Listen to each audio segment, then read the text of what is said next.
Hi, welcome to problem solving session for experimental biotechnology week 7.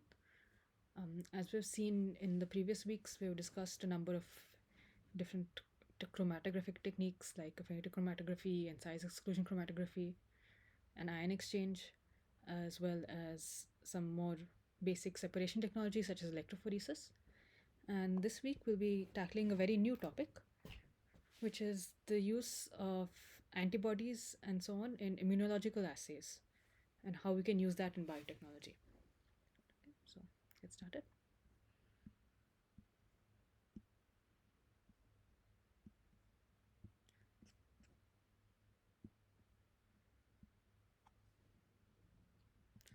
So just coming to what is an antibody and how does it work. So obviously an antibody is part of our immune system, and our immune system basically consists of a physical, this innate immune system where we have these physical barriers to infection, which is basically what is stopping the pathogen from entering your body in the first place. So we have obviously a layer of skin on our surface. So the pathogen is first has to cross that skin barrier. The skin also has a slightly acidic pH, which can help with the killing pathogens. There are also some antimicrobial proteins and peptides which are secreted in us on our dermal surface.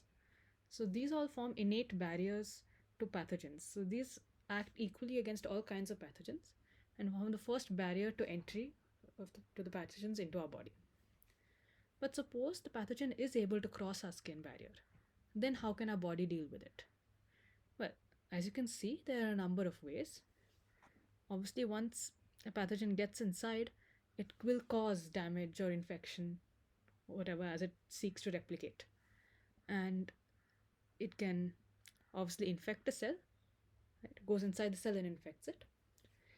Once our body realizes that a cell has been infected, it can go and kill that cell directly. Right? So this is something called natural killer cell, which detects infected cells and kills it directly. The other option is that these pathogens can bind to cells, and this will actually is a specific class of cells called antigen presenting cells, which are then responsible for recruitment of these other sort of white blood cells in our blood, which activate a number of immune responses and help to deal with the pathogen. Right? So what we are interested in is in this activation of adaptive immune responses. It specifically includes antibodies, which is the class of molecule that we'll be interested in for further work. Obviously, an antibody has to be produced against an antigen, right? So an antigen is any foreign compound that enters our body and that we recognize as non-self. Okay, so what makes something an antigen that we can produce an immune response against? Because lots of molecules can enter our body, but that does not mean that our body will produce an immune response against them.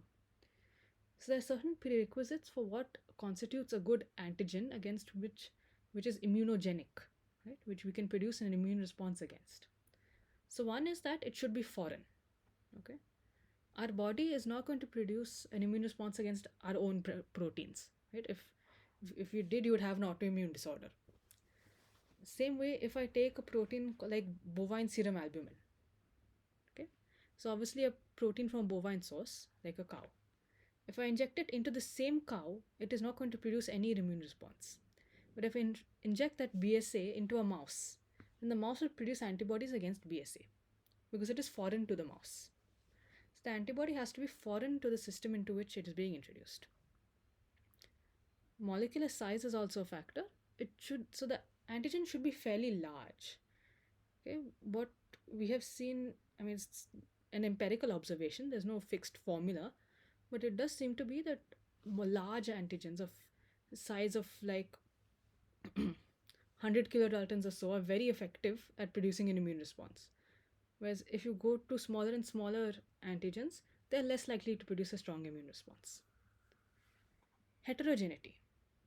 Now, the more heterogeneous the antigen is, the more likely that there will be a response against it. If you just have a homopolymer, okay, like a carbohydrate chain, it is unlikely that there will be an immune response against that. So highly heterogeneous antigens, like say a protein, right? Protein is also a polymer, but it's made of polymer of many different amino acids, and it is thus highly heterogeneous and can form a good antigen. The other thing is that our body recognizes antigens in a way that involves processing it. So, if the foreign substance can be processed well by our body and presented to the antigen producing cells, then it will obviously evoke an immune response. Now, this is an example of a protein antigen.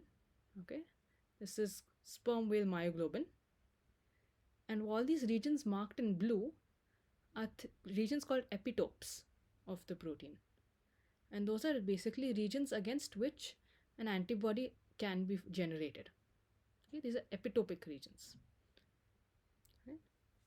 Here you can see that these epitopes are just sequences of the polypeptide chain against which an antibody response is generated. These are generally on the surface of the protein because obviously it has to be accessible for the antibody to bind to it.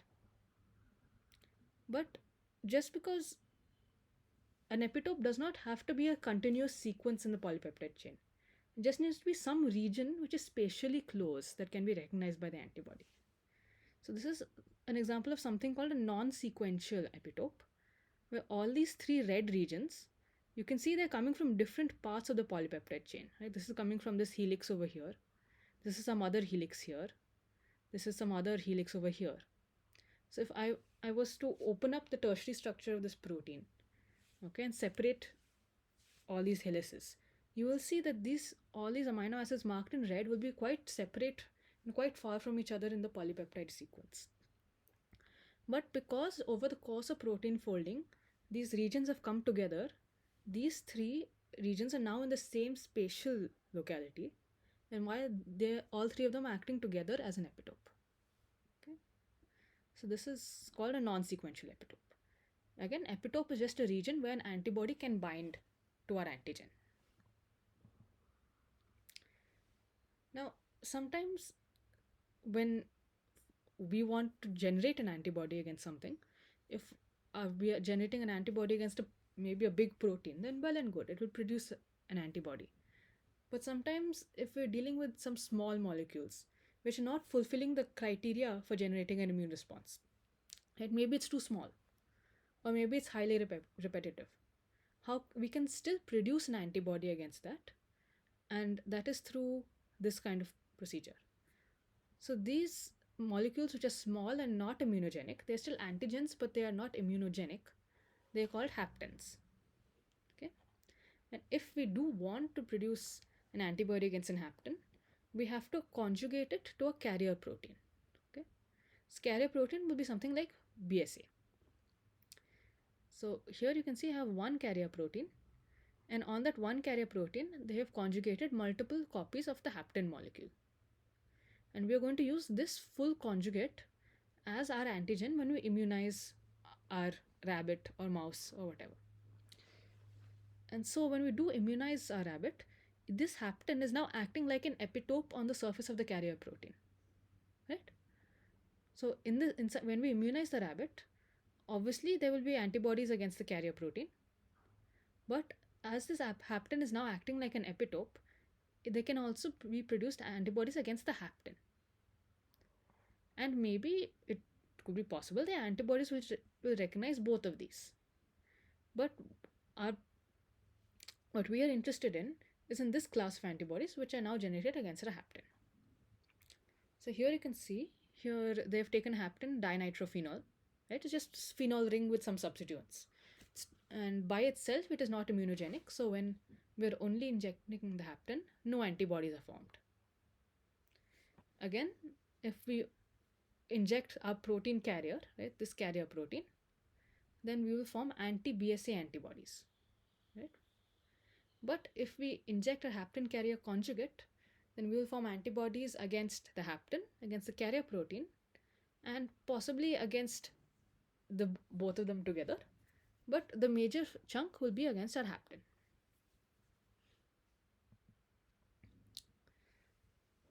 So now we've talked so much about antigens, we should also talk about how our body can recognize the antigen.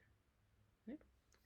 So what happens is we have all these antigens. These are all foreign proteins, viruses, bacteria, parasites, fungi. These are all pathogens that can attack a body. And it is necessary for an immune response that our body recognizes that this is a foreign object. And that is done by two kinds of cells in our blood, T lymphocytes and B lymphocytes. T lymphocytes are responsible for something called the cell mediated response. Okay? And this happens when the antigen is digested by the cell. Okay? The antigen first has to go inside a cell and then has to be digested by the cell. And once it is digested, you have altered cell presents the antigen. So that means is that this bacterium has come inside this cell. It has been digested by the cell. So now we have all sorts of small parts of the bacterial proteins floating around in the cell. What will happen is that these small parts of the bacterial protein will be taken to the cell surface and attached to a class of molecules on the cell surface called major histocompatibility complexes, or MHCs. Okay? MHCs are class 1 and class 2. We don't really need to go into the details, but what they are responsible for is for taking this peptide, bacterial peptides, and basically immobilizing them on the cell surface. So now the bacterial peptide, or what we will now call the antigen, is stuck on the cell surface. So this is now an antigen presenting cell. It is presenting the antigen to be detected by the other cells in the blood. This is called a cell mediated response because obviously you need the cell that is going to present the antigen in the first place. And these antigens, which are immobilized in the MHCs, are recognized by these cells called T cells. Okay, these are lymphocytes which are present in the blood. And again, there are multiple classes of T cells and so on, but T cells have different receptors. And if the T cell has a receptor which is complementary to the antigen which is being presented, it will bind. And that will cause activation of the T cell, which will cause further downstream processes which will help in recognition and fighting of this antigen. So this is what is happening when our antigen is present inside the cell. But if the antigen is present in our bodily fluid, like say lymph or blood or something, there it is detected by means of something called humoral response. Okay, this is for soluble antigens. And the humoral response is mediated by a different class of lymphocytes called B cells. And B cells are the cells which are responsible for secreting antibodies, making and secreting antibodies. So here you can see a mature B cell which has all these antibodies on its surface. So the B cell basically has one kind of antibody which it is displaying all over its surface. And that antibody is specific for some antigen. If by chance it encounters an antigen which is complementary to the antibody on its surface, then it will become activated and it will start secreting more and more of these antibodies, and that will cause a number of downstream responses, again, which will help in killing these antigens. So this, as we discussed, antigen presentation, our antigen inside is processed by the cell and then taken out and immobilized on the surface. So if the antigen comes from outside, then it is presented on an MHC class 2 molecule. If the antigen is created within the cell itself, such as a viral protein, right? When the virus infects our cell, the viral protein is produced within the cell itself, right? So it's an internal antigen which is presented on an MHC1 complex. And the MHC basically has a fold like this, okay? Alpha 1 and alpha 2 domains. Okay, this is a MHC class 1 molecule, MHC class 2 molecule. And this yellow thing that you can see is the antigenic peptide, which is stuck in the MHC molecule. And this is basically the surface that is being presented for recognition. Okay. So all of this is being recognized by T cells. But what we are more interested in is what the B cells are doing. And that is what happens here. So B cells are derived from stem cells. All of this happens in the bone marrow. Okay, where the we'll talk a little bit about how the antibody sequence of the B cell is determined. But basically, the during the developmental process, there's a shuffling of the genes in the B cells, which determines the sequence of the B cell receptor or the antibody. And so all the B cells have a diversity in the receptors. Okay, and once B cells mature and have this antibody on the surface, they come out into peripheral lymphoid tissue where they are now exposed to antigens. So these are all circulating happily in the peripheral lymphoid tissue until they encounter the antigen which binds to their antibody. So here there is some antigen 2, which is complementary to the antibody on this B cell. And because once this binding has taken place, it will activate the B cell and cause proliferation. So you can see here the B cell has started to divide, right? Is dividing, and it is now going to convert into two kinds of cells. One is this called a plasma cell, where all the antibodies that were stuck on the surface are now going to get secreted. Okay, it's going to secrete a huge amount of antibodies. Okay, there's some study which shows it can secrete up to 2000 antibodies per second. It's going to secrete a huge amount of antibodies. And another class is going to happen is something called a memory cell. And what this is basically going to do is retain the memory of the antigen that was detected, right? So that if that antigen is ever detected again, you can quickly mount an immune response against it. So this is what is responsible for immunological memory. Okay?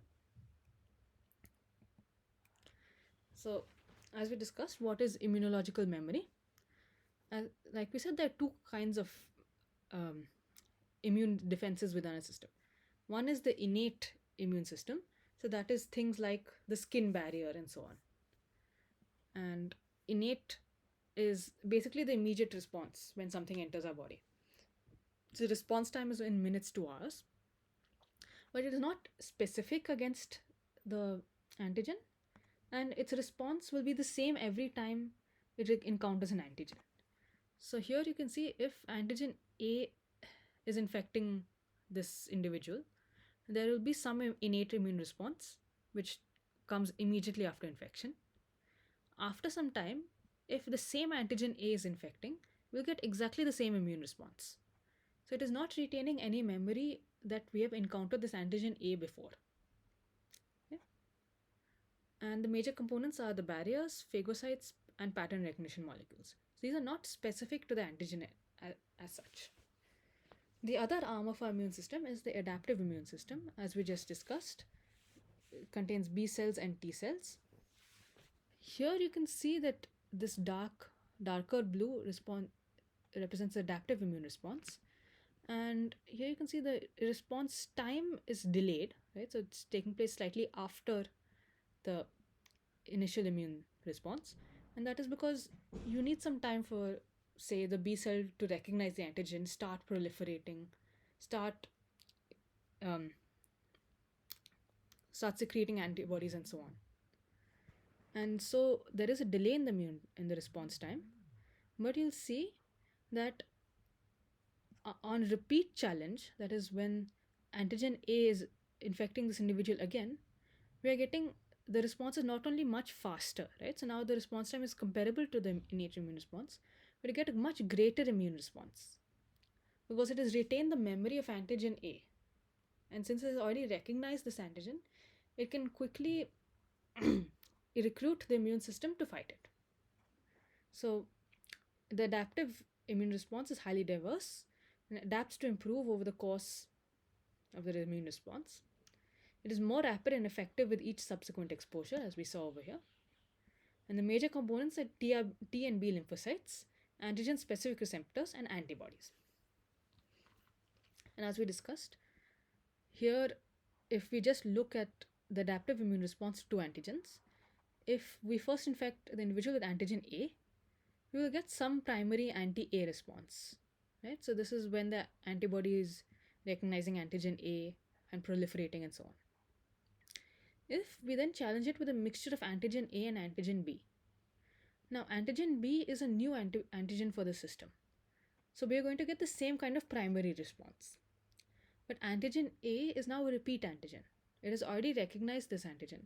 And so you will get this much more effective and rapid secondary response against antigen A.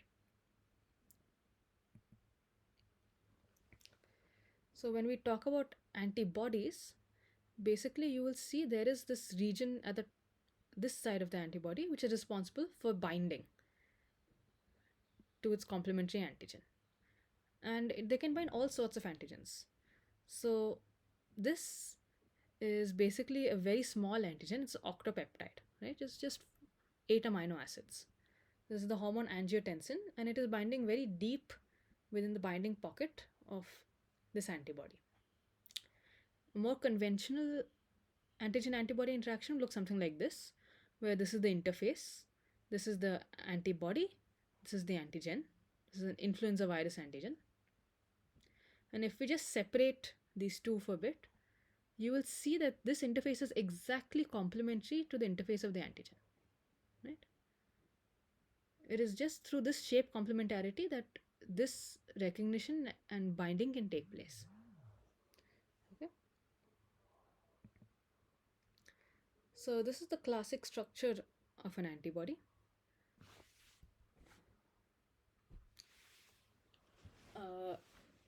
And you will see that it is made up of basically 4 chains. These darker chains are called heavy chains. These lighter colored chains are called light chains. They're held together by disulfide bonds.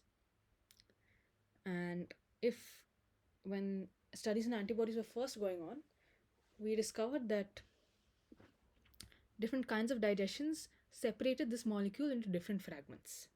So, for example, if we digest it with a protease called papain, it is cleaving the antibody in this region, right? Just above these 2 disulfide bonds over here. So that is separating the antibody into these 2 regions, which still retain the antigen binding activity. So both of these are still able to bind the antigen, but this is no longer able to bind the antigen. So these are called fragment antigen binding, or Fab, whereas this other region was not able to bind the antigen, but it was able to crystallize at low temperatures. So this is called the fragment crystallizable, or FC. Okay. On the other hand, if we digest it with another protease called pepsin, pepsin actually cleaves it here under these 2 disulfide bonds. And as a result of pepsin digestion, we will get this upper region as one unit. Right? So here the 2 Fab regions were separated from each other. Both of these regions were retaining antibody binding activity. But here both of these antibody binding regions are retained as a signal fragment. And we get these 2 FC fragments separately. Of course, since the antibody is being held together by disulfide bonds, if we then reduce the disulfide bonds using something like mercaptoethanol, we can separate the heavy and light chains. And as you can see, the antibody is essentially a dimer. It has 2 heavy chains and 2 light chains. If we look at a more detailed structure of what an antibody would look like, as discussed earlier, these 2 long regions are the heavy chains. These 2 are the light chains held together by disulfide bonds. So each of these is a subunit. This is the N-terminus, C-terminus, N-terminus, C-terminus. You see there are multiple disulfide bonds. So these are the inter-subunit disulfide bonds.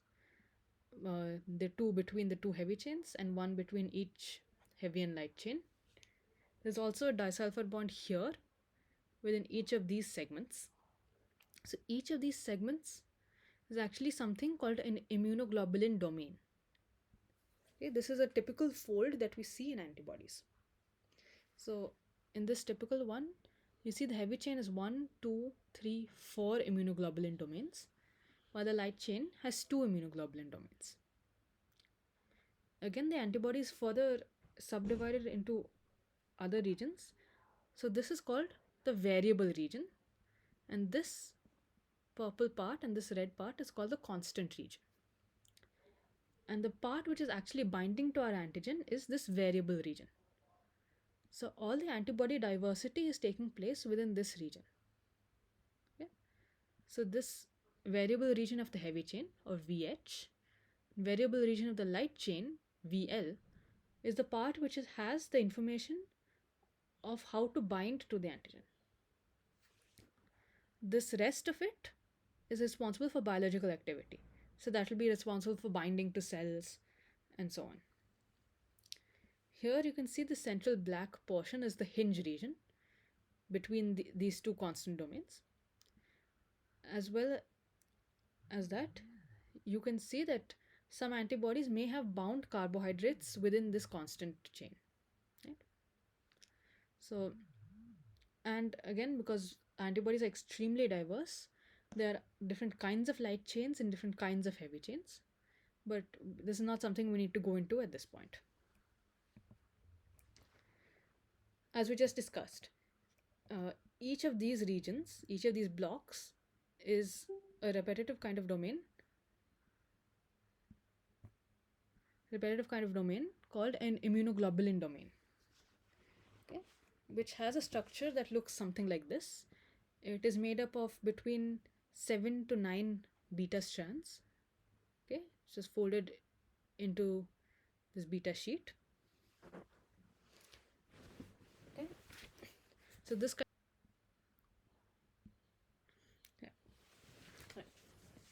so this kind of anti-parallel arrangement of the beta sheets is called a Greek key motif, and here you can see that this is the variable domain.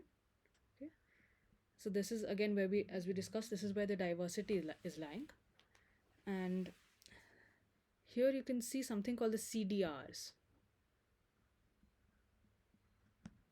You can see these regions called the CDRs, or complementarity determining regions, which are the hypervariable regions where all the diversity is generated in the variable domain. Right? Hypervariable regions are usually called complementarity determining regions. Okay, here. So you can see all of them are facing basically the end of the antibody where it will bind to the antigen. Okay. And you can see there's one internal disulfide bond within each immunoglobulin domain, as you can see here, right? Each domain has one internal disulfide bond, which is what is holding the domain together. So if you were to look at the structure of an antibody, it's a kind of antibody called IgG. This is what generally it will look like. So this lighter blue region is the light chain. This dark blue region is the heavy chain. So you have two light chains and two heavy chains. See, this narrow portion is the hinge region. Here, as we already discussed, this region is the variable region. And within the variable region, here we saw that there were those complementarity determining regions, which is what was responsible for antigen binding. This whole thing is the Fab region. These are the two Fab regions. And this below the hinge region is the FC region. Now, IgG is just one kind, and it is the most common kind of antibody that you will encounter in most applications. But there are also other classes of antibodies which differ in a number of ways. So you have IgA, IgD, IgE, IgM. Okay, these differ in a number of ways. You can see IgA is usually forming a dimer, IgM forms a pentamer, and within the body itself, they have different functions in things like early response, late response, response, antihistamine activation, and so on. But we can also make use of their diverse properties for our own biotechnological needs. So as we discussed, there are 5 classes of antibodies. Okay, you can see that they will contain one of kappa or lambda light chains. They have different heavy chains, which is the main determinant between them. And they may vary in the number of constant domains within the heavy chain. Okay. Not all of them have subclasses, but IgG has a number of subclasses. And so there's just a lot of diversity within the antibodies found in our body. So like we discussed, antibodies are first formed as membrane bound molecules on the B cells, but later they get secreted from the B cells, and that is a process basically of alternative splicing. So a primary transcript will look something like this, where you have the option to either add this hydrophobic region, okay, and that is the part that is going to be inserted into the membrane, and that is going to cause the antibody to remain stuck on the cell surface. But after the B cell is activated, obviously it will secrete the antibody, and that is caused by adding this hydrophilic region instead, here this pink region, which allows it to be secreted. Like we discussed, within the variable regions, there are regions of hypervariability, okay, 1, 2, and 3 in VH and VL domain, and these are called the complementarity determining regions, or CDRs. So you have CDR 1, 2, 3 in the VH, CDR 1, 2, 3 in the VL. Just to give you an idea how this kind of diversity is generated within an antibody, that is done by recombination of different segments of the genome. Okay, so you have basically these families of DNA segments, and they can be combined in different ways, and that is how diversity is generated. Okay, so there are thousands and thousands of heavy and light chain regions that can be recombined in various ways that will give us diversity within the antibody. So here you can see combinatorial antibody diversity in humans. So within the heavy chain segments, we can have about 5,000 different combinations. Within the kappa chain segments, we can have 205. Lambda chain segments, you can have 165. These are both kinds of light chains. So you will have either kappa or lambda in any given antibody. And so the total possible number of antibody combinations within the human is of the order of 2 into 10 raised to 6. We have 2 into 10 raised to 6 different antibodies can be produced just through recombination. And that is how we get diversity within the antibody library within our own body. Okay, and this is the process that is going on during the B cell maturation phase. So as we just saw, these are what antibodies look like with a constant region and a variable region, and they can affect a number of responses within our body. So obviously they can help with virus and toxin neutralization. They can help in a process called opsonization, where they just bind to the antigen and that recruits the macrophage. They can help in complement fixation, and they can help in also in this process of antibody dependent cell mediated cytotoxicity, okay, which is basically a process in which the infected cell is killed by a natural killer cell. So here you can see antibodies work within our own body in different ways. As we just discussed, neutralization, opsonization, complement fixation, and ADCC. But as this is the biotechnology course, we will be mostly discussing how we can repurpose antibodies for our own use. So, and before we get into that, let's just go through some questions to check our understanding of antibodies. So first is, how many arms does one antibody molecule have? Right, so as we just discussed, the antibody molecule looks like this. So essentially it has 2 arms. How many Fab arms does one antibody molecule have? So if this is an antibody, both of these regions are Fabs, so there are 2 Fab arms in one antibody. Okay, we will consider this is IgG. Okay, obviously if we were talking about IgM, these answers would change, but we will consider a monomeric antibody for the sake of clarity. How many Fc arms does one antibody molecule have? Now the Fc region is this region down here, so there is only one Fc arm in each antibody molecule. How many CDRs are there in one paratope? Okay, so first, what is the paratope? We already discussed within our antigen, if the antibody is binding to this region, it is called the epitope. Our antibody, as we just discussed, antibody looks something like this, and it is going to come and bind. Okay, it's going to come and bind to the epitope. So the region of the antibody which is binding to the epitope It's called the paratope. So the paratope is basically the region of our antibody which is complementary to the epitope. So one paratope will consist of both VH and VL regions. The VH will have 3 CDRs, the VL will have 3 CDRs. So each paratope will have 6 CDRs. Correct? What is the term for the smallest part of IgG1 that binds to an antigen? This would be the paratope again. Okay, this would be the paratope, or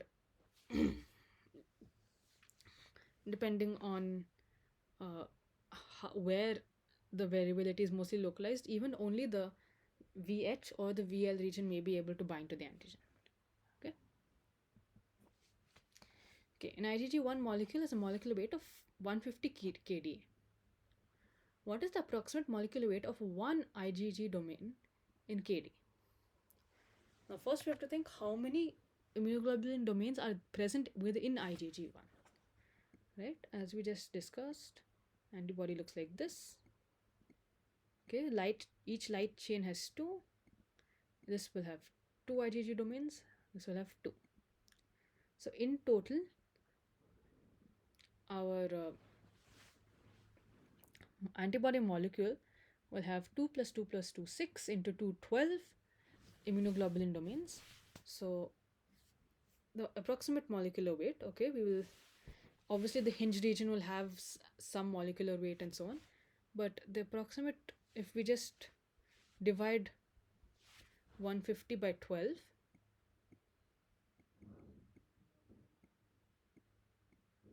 the approximate molecular weight of each Ig domain will be 12.5 kD. Okay.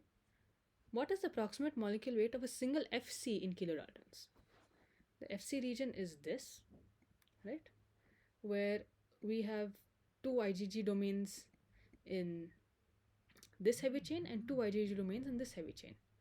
So that means there are 4 IgG domains. So this will be 4 into 12.5, right? So this will be approximately 50 kilodaltons. Okay, this is just an approximate value. Obviously, there'll be some change because the disulfide bonds, you have the hinge region and so on, but just approximately, it will be 50 kilodaltons. Now, of these, which is the correct answer?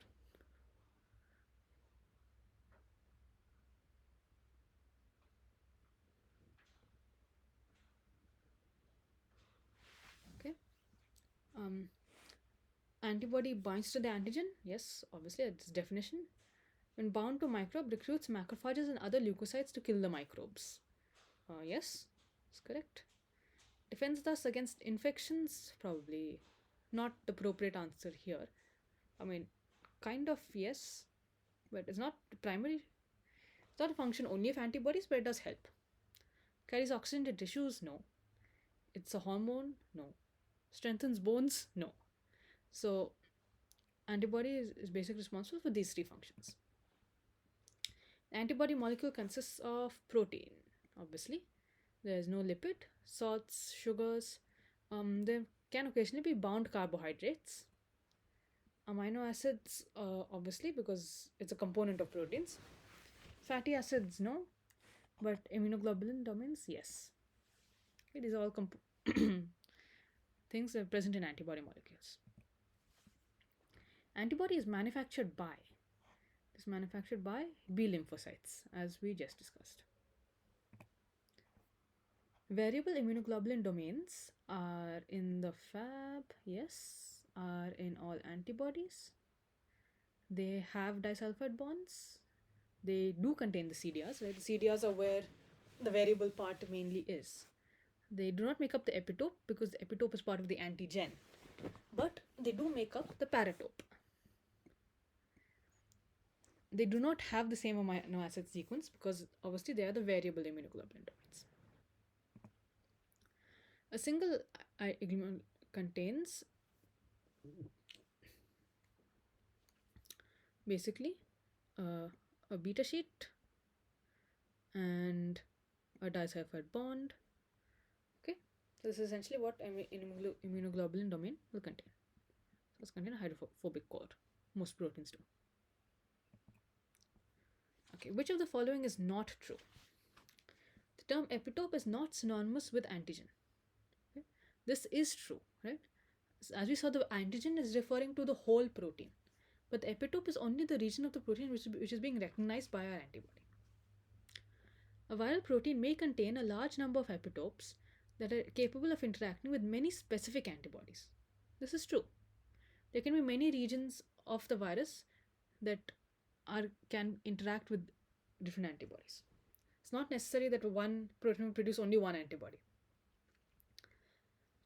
Immunologic receptors on T cells recognize continuous epitopes, or do they recognize discontinuous epitopes? Okay, so for this, to answer this question, okay, to differentiate between these two, we have to remember how the T cell is recognizing the epitope. Okay? When we are talking about the antibody on the B cell, it is recognizing the full protein which is there in the solution. So it can recognize both continuous and discontinuous epitopes.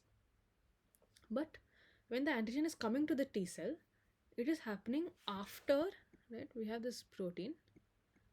It has to get processed, right? And then it will be presented on the cell surface, right? As we discussed, it will be presented on an MHC molecule.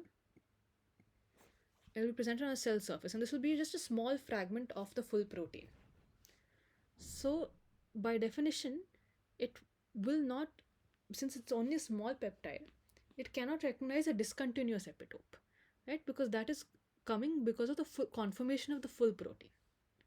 Because we've chopped the protein up into small parts, they can only recognize linear epitopes, and so it is false that T cells can recognize discontinuous epitopes. Okay. Which of the following is an agent often used to modify or augment the effects of a vaccine by stimulating the immune system to respond to the vaccine more vigorously, thus providing increased immunity to a particular disease? So this is something that we add to our antigen to basically increase the immune response against it. It is called an adjuvant. Which fraction of serum are the antibodies initially found using things like electrophoresis? This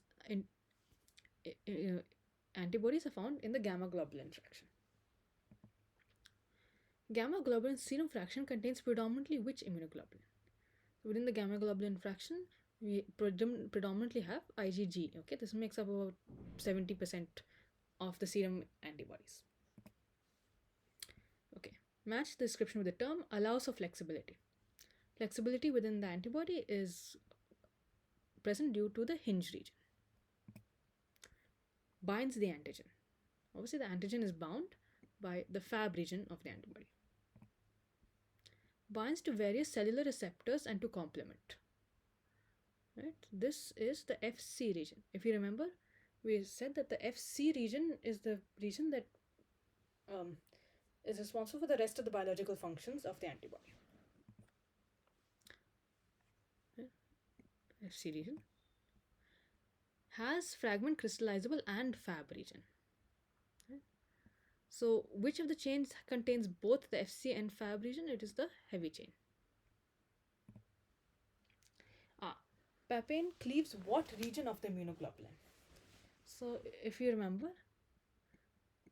papain was cleaving the antibody here, okay, and giving rise to the two Fab regions and the FC region. So it actually cleaves the antibody in the hinge region. Pepsin cleaves what region of the immunoglobulin? So pepsin was actually cleaving the immunoglobulin over here, which is why we were getting basically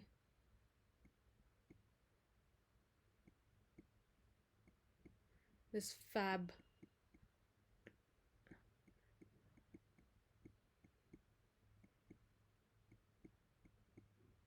So basically we were getting these two fragments. So it is actually cleaving the immunoglobulin within the heavy chain. So okay, below the hinge region. IgM is structurally characterized as pentameric, right? Remember, IgM is pentameric, IgA is dimeric, the rest are monomeric. Huh. So now we have discussed how to use antibodies for within our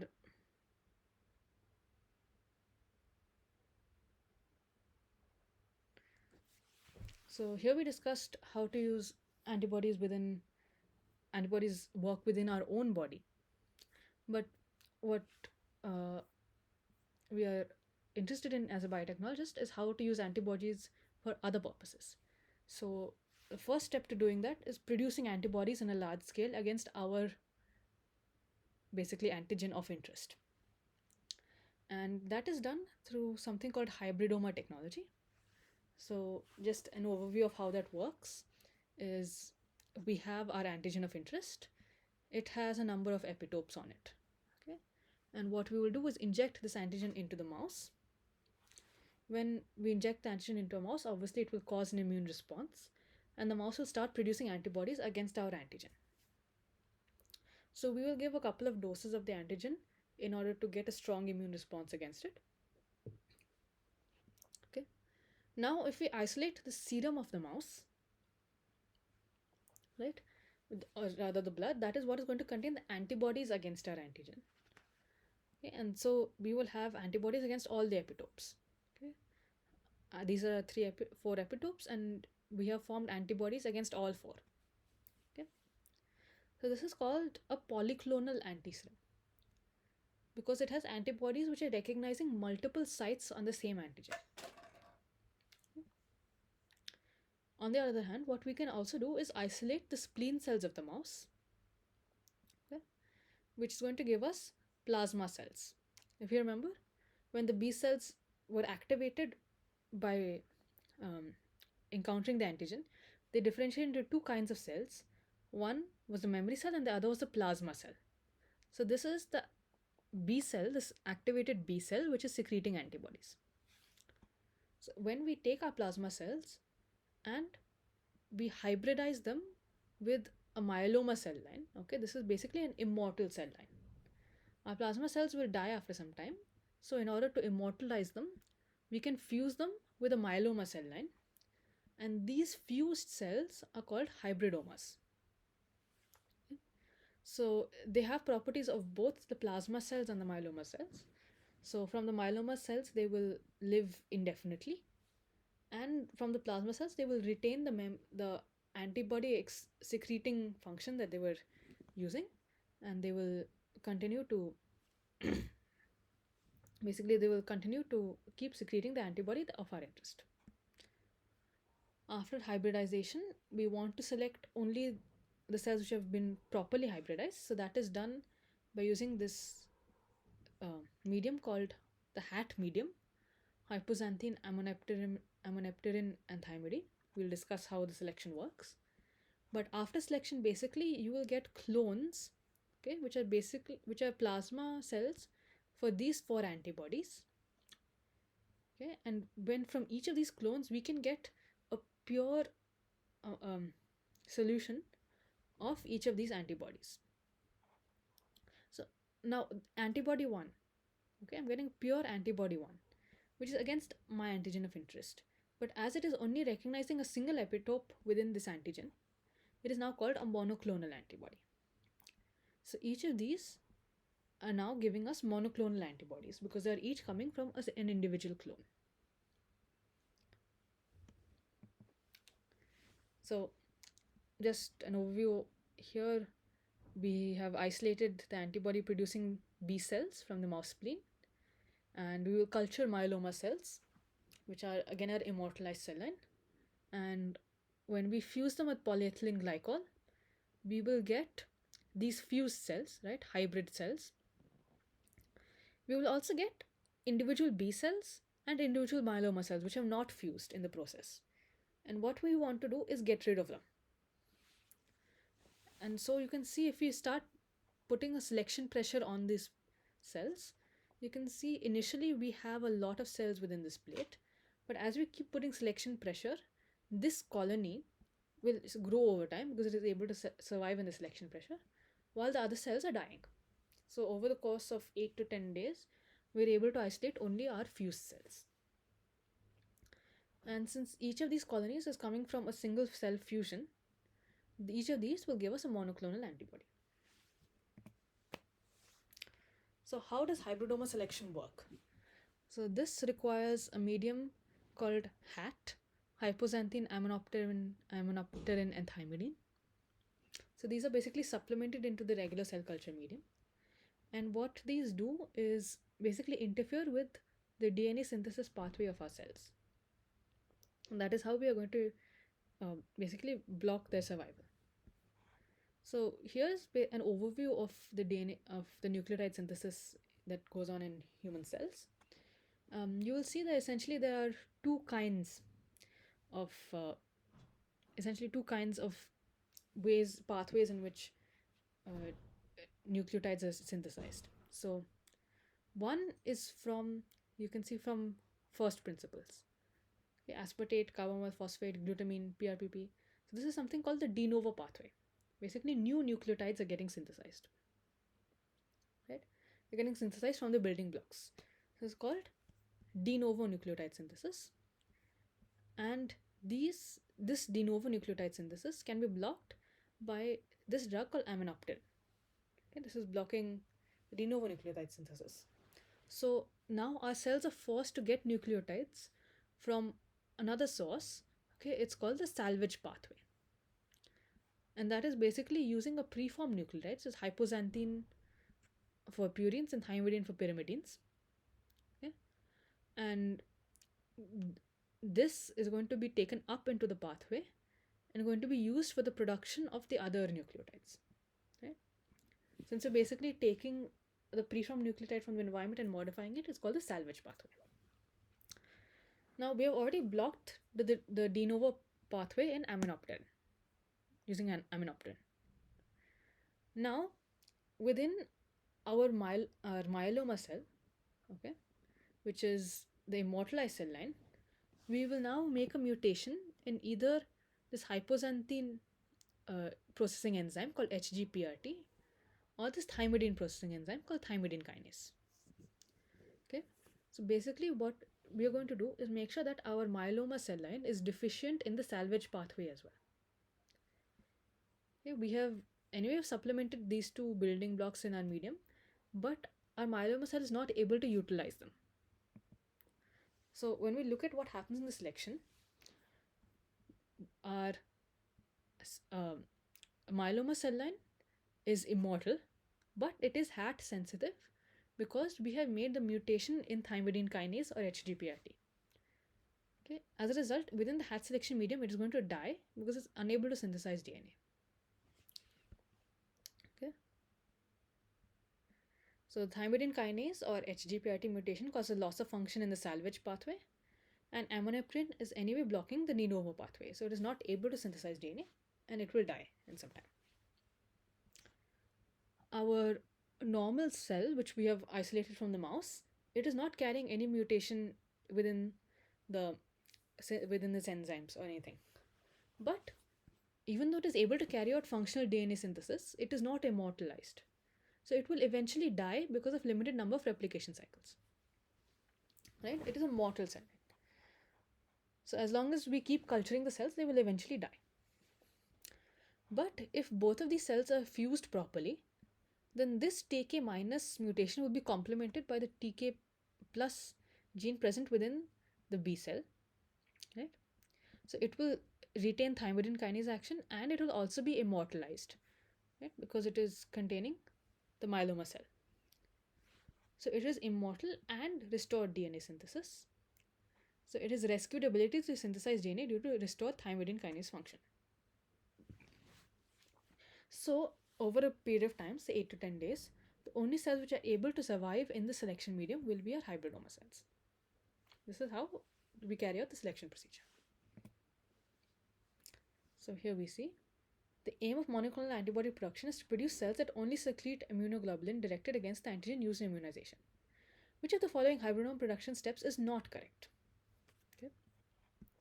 Immunize the mouse with antigen of choice, then remove the spleen when the mouse is making an antibody response.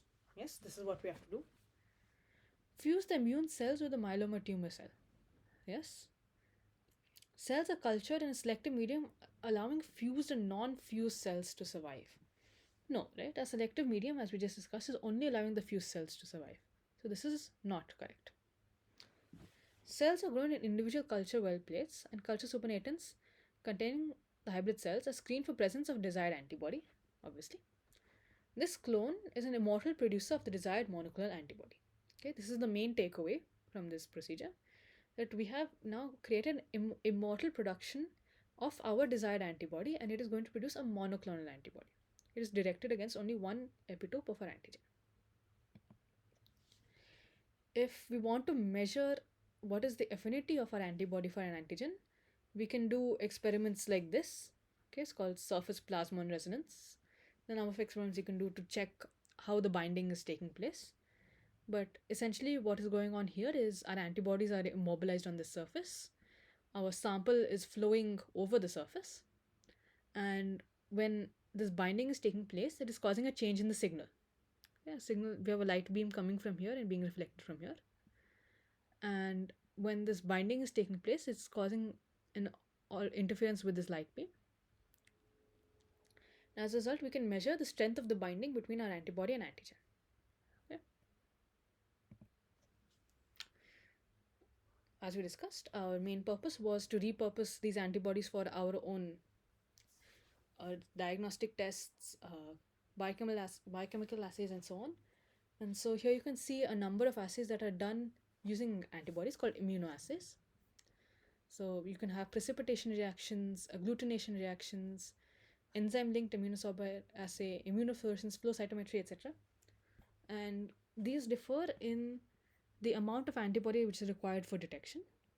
You can see these things like precipitation reactions require quite a high antibody concentration, but assays such as ELISA can be extremely sensitive. Obviously, the amount of antibody needed also depends on the affinity between the two, but things like ELISA can be extremely sensitive for detecting your antigen or antibody of interest. So, starting off, first we have something called an agglutination reaction. Agglutination just means clumping or to glue. Okay, and that is caused when we have something like this antigen here, okay, this multivalent antigen, and we have an antibody that is also divalent, right? So antibody is able to bind multiple antigens, and the antigen allows multiple antibodies to bind. Okay, and what you can see, it is basically forming this lattice-like network because we have get all these multiple binding events, and this lattice is eventually becomes so big that we can see it as a clump, okay, which is what we call as agglutination. And this is used commonly for the detection of antibodies or antigens within blood. It's called the Coombs test, okay, or the antiglobulin test. This can be direct or indirect. So here you see the direct Coombs test, where we collect blood, and what we're looking at is antibodies are attached to antigens on the RBC surface. Okay, so here we are looking at antigens which are present directly on the surface of the RBC. Okay, what we are going to then do is to detect these antigens which are present on the RBC. We are going to wash off any of the interacting partners which are present now and put our probe, okay, or Coombs reagent, which are antibodies against our antigen of interest. And if it is able to bind over here, then what you can see is that all these RBCs are getting cross-linked as a result of this binding. So this is agglutination. Anti-human antibodies form links between the RBCs, and we see that as this precipitate within the test result. We can also do something called indirect Coombs test, and this is very useful for testing the presence of soluble antigens. Okay, we just want to see if antibodies have been produced against that antigen. So what we require is a serum sample from the recipient. Okay, we don't want the blood cells from the recipient. We only want a serum sample. Then we will add our donor RBCs. Okay. Then we will wait for these antibodies to detect the antigens on the RBC surface. And now we're going to add the cross-linking agent, which is the Coombs antibodies. Okay, and that is going to cause this agglutination reaction. So here we are basically testing for the presence of antibodies against a certain antigen. So one example of an agglutination test, which you may have carried out as part of your practical, is blood typing. So as we're well aware, the major blood groups AB, the ABO blood grouping system is based on antigens that are present on the RBC surface. As you can see, we have groups which present antigen A, groups which present antigen B. If you're presenting both, it's called blood group AB. And of course, if you present neither, then your blood group is called O. There is also another blood group typing, which is looking at another antigen present called the rhesus factor, which is what contributes to the positive or negative part of your blood grouping. So now what we're going to see is what happens if we mix these RBCs with different antibodies. Right? So here we have something called an anti-A antibody, so that is going to bind to the A antigen. Anti-B antibody is going to bind to the B antigen. But obviously if we mix anti-A or anti-B with the O blood group, there is no antigen for it to recognize on the RBC itself. So there will be no agglutination, right? Because it's not able to bind to anything. If we add anti-A to an A blood group, obviously it will bind and it will cause agglutination. For B, it will not bind to anti-A, right? It will not bind to anti-A, but it will bind to anti-B. And AB, the AB blood group, will cause agglutination in the presence of both anti-A and anti-B antibodies because both of those are present on its surface. So here we can try and guess, try and go through what the blood groups of these patients could be. So this is the sample. So this is what the blood group looks like without any agglutination. Basically, this is a negative control. This is anti-A sera. Right? So this is detecting for the presence of the A antigen. Anti-B serum, this is detecting the presence of B antigen. Anti-D or RH, this is going to give us the positive or negative part of the blood group. So here we see patient A is not reacting with A, anti-A, not reacting with anti-B, and not reacting with anti-D either. So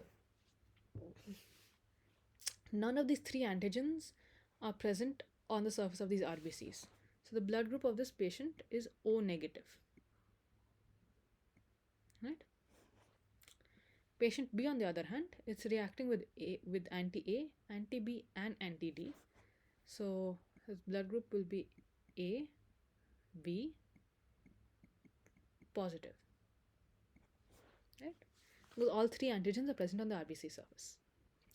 Patient C is not reacting with anti-A, but reacting with B and D.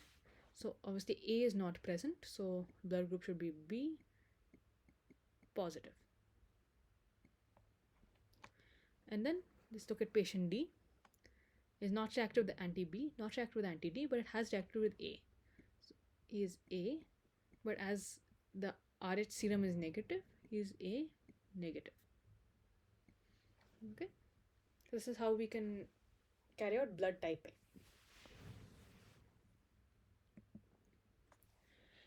Another form of assay that is often done is something called immunodiffusion, where we are again exploiting the antibody and antigen complex formation.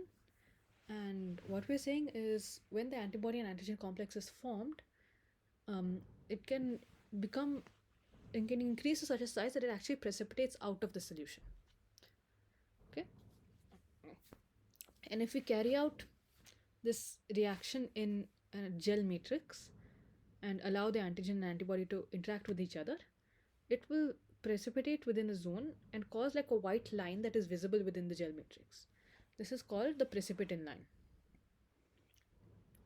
And we use it for things like detection, identification, and quantification of antibodies and antigens. So the more famous example is called the octolunar immunodiffusion test, where we are carrying out double immunodiffusion. And basically, the antigen and the antibody are both put in these two wells, and they are diffusing towards each other. Right. So here, the antigen is basically diffusing radially out from here. Antibody is diffusing radially out from this well. And as they diffuse, the part where they meet, right, will be where the antibody antigen complex is formed, and we will get the precipitate.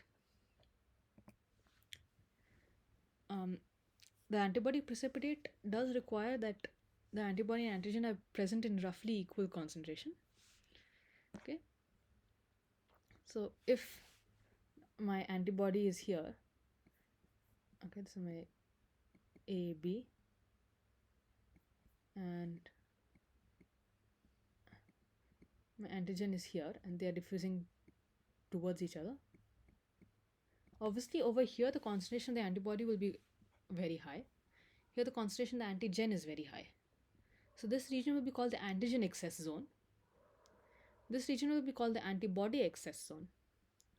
And the region in the middle, where when they diffuse, the point where the concentration is roughly equal, is called the equivalent zone, where we will get the precipitate. So this is what a diffusion plate might look like. This is just an agar gel. These are all wells that have been punched in the agar gel, and our antibody antigen solution has been added here. And this white line that you can see here is the line of the precipitate. Again, here you can see, here we have the antigen. Here we have the antibody. This is different dilutions of the antibody. And here we have a white line, which is showing the precipitate. Okay, so probably this is increasing dilution, right? Increasing dilution from here. So the greatest amount of antibodies here, and the concentration is reducing to the point where over here we are not able to see the reaction between the antigen and the antibody anymore.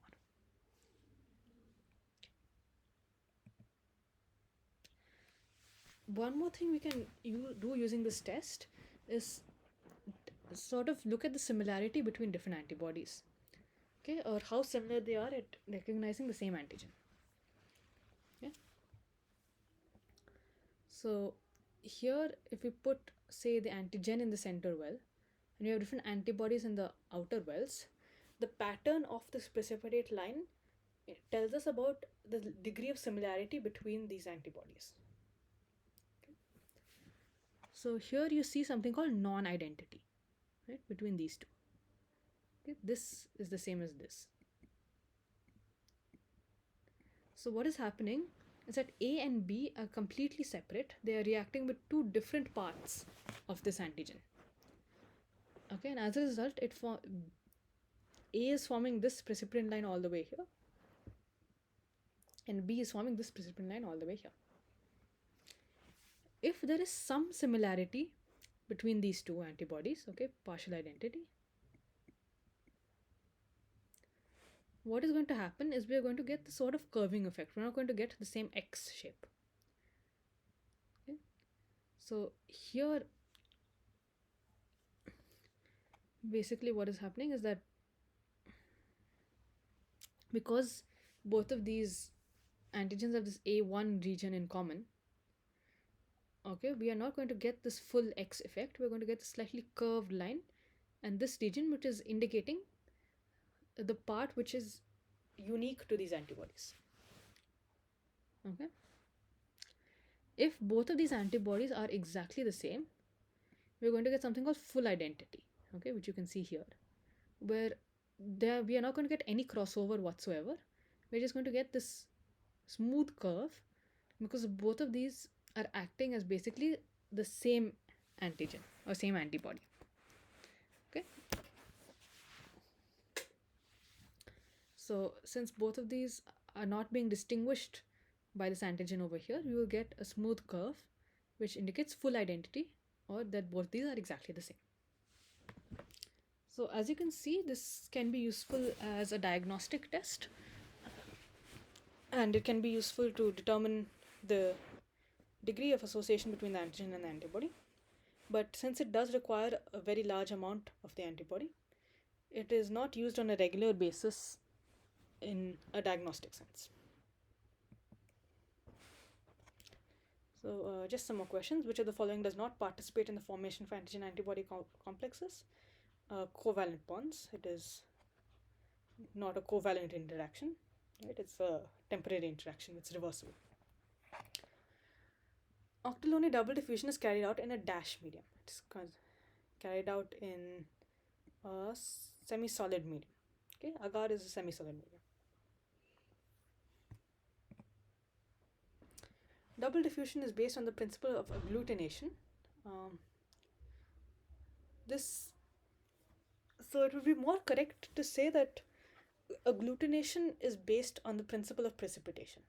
So both double diffusion and agglutination are based on the principle of precipitation.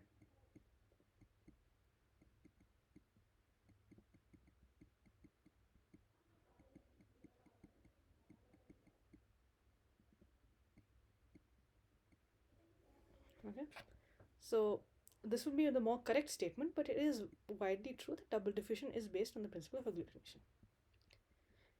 Prozone phenomenon is what? So the prozone phenomenon is basically referring to this region, antibody excess and antigen excess zone. So within each of these zones, we're not going to get binding between, we're not going to get a proper precipitate formation as a result of this interaction. Okay, so we are going to get a false negative result if either of these is in excess. Okay, so prozone phenomenon refers to an excess of either antibody or antigen, because of which we are getting no precipitation, so it can lead to a false negative result.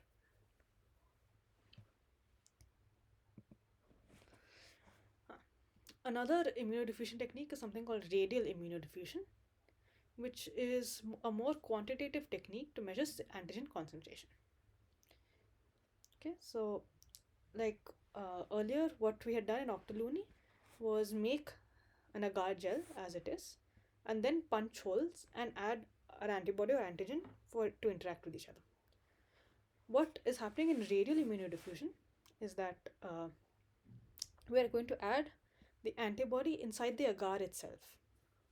So antibody is incorporated within the agar, and then we're going to punch holes and add the antigen in different concentrations.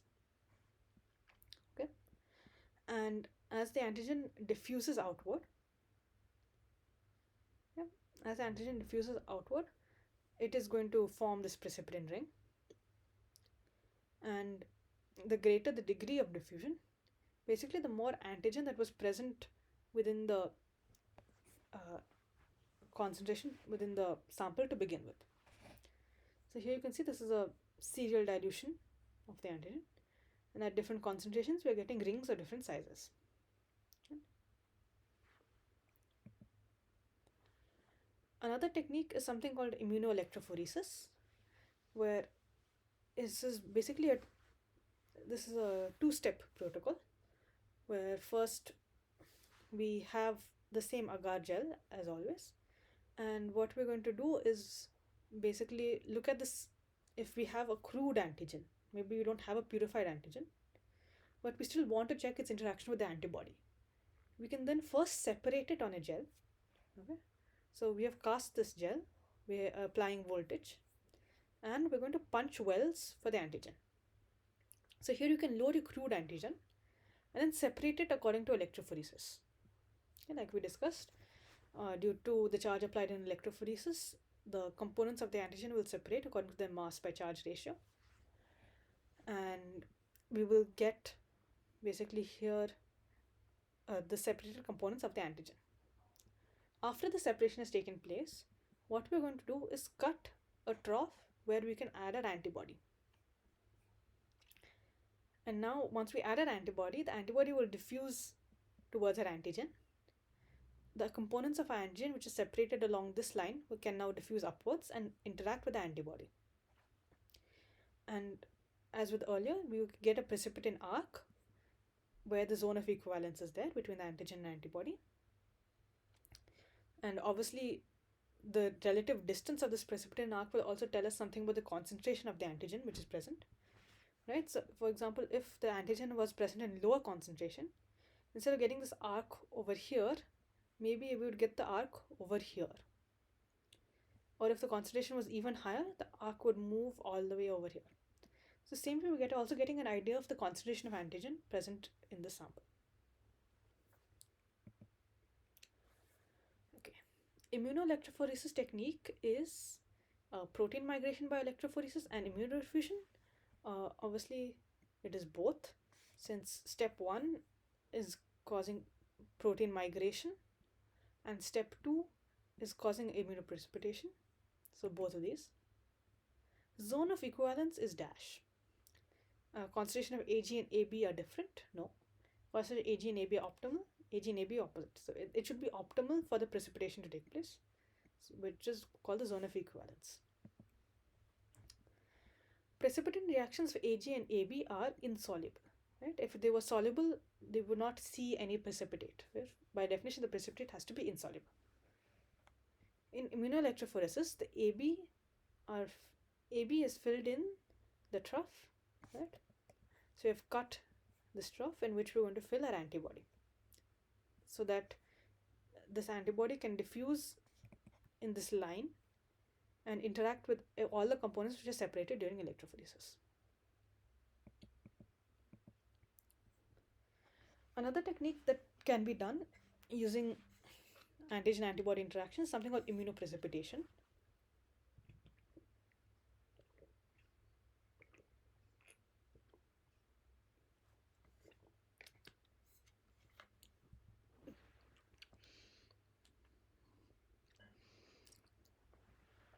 Okay, so immunoprecipitation basically is making use of the property of the antibody in that it is extremely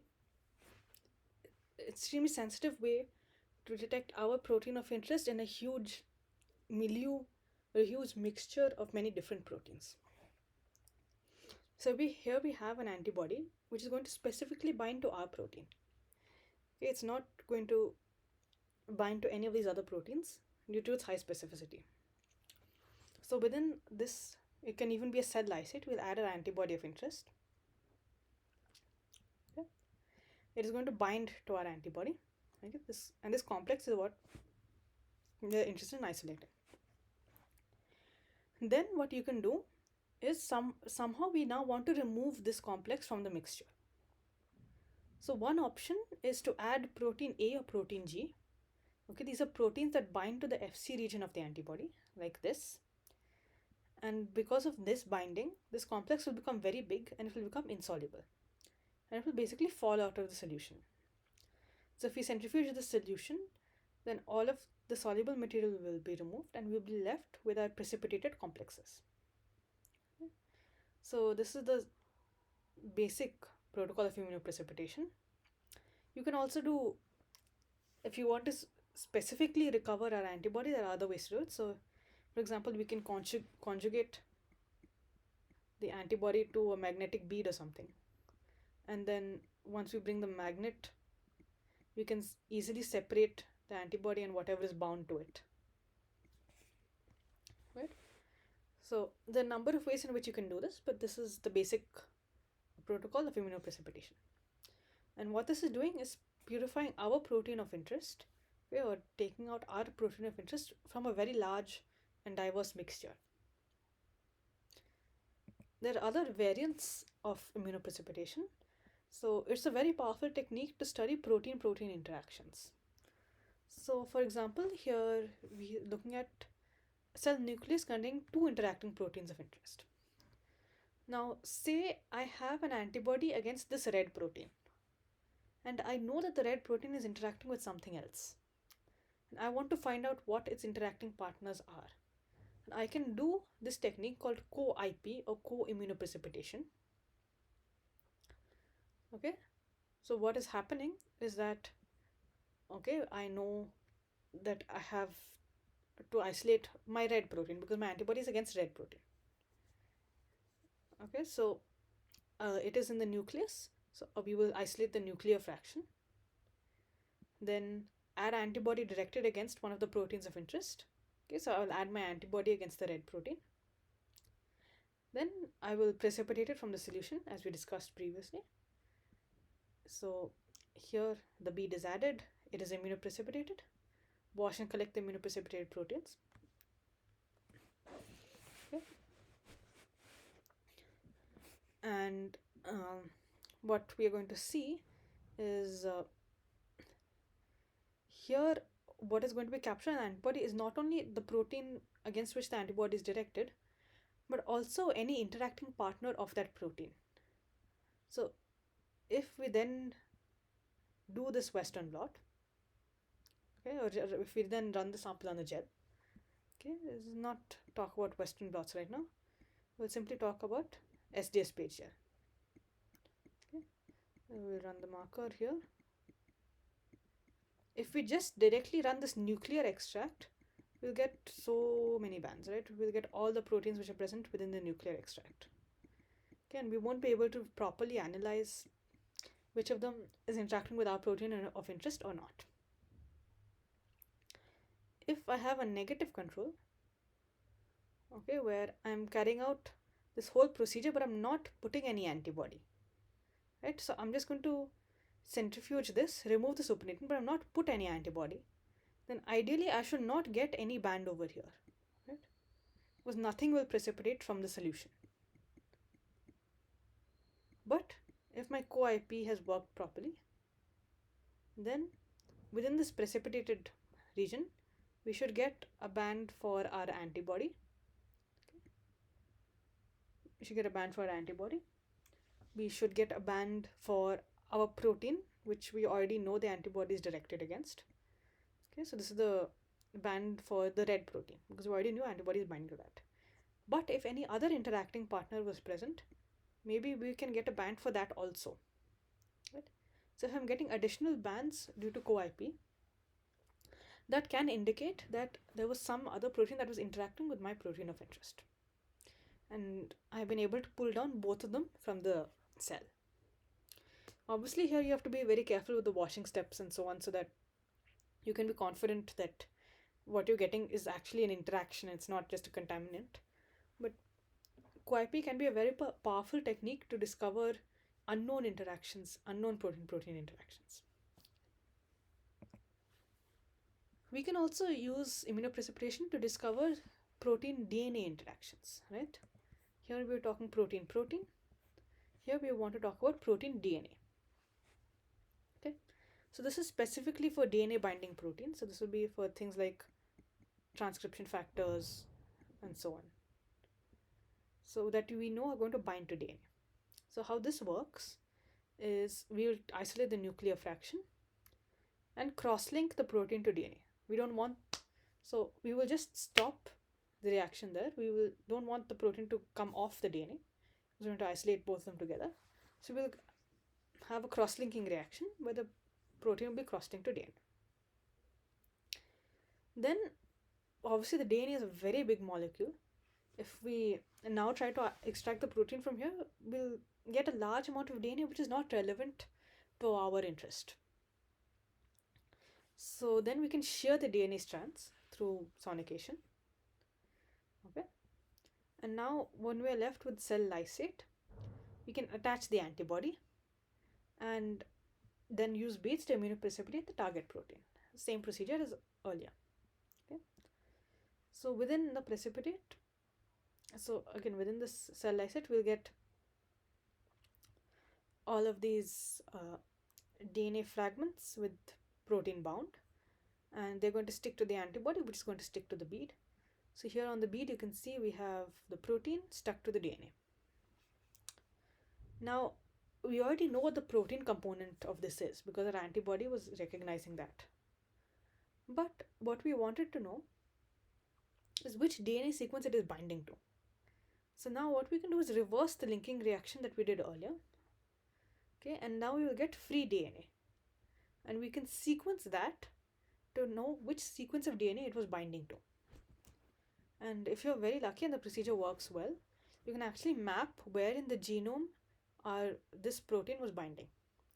So say if it's a transcription factor which is binding to the promoter of a specific gene, then you can get a clue as to which gene it is using a technique like this called chromatin immunoprecipitation.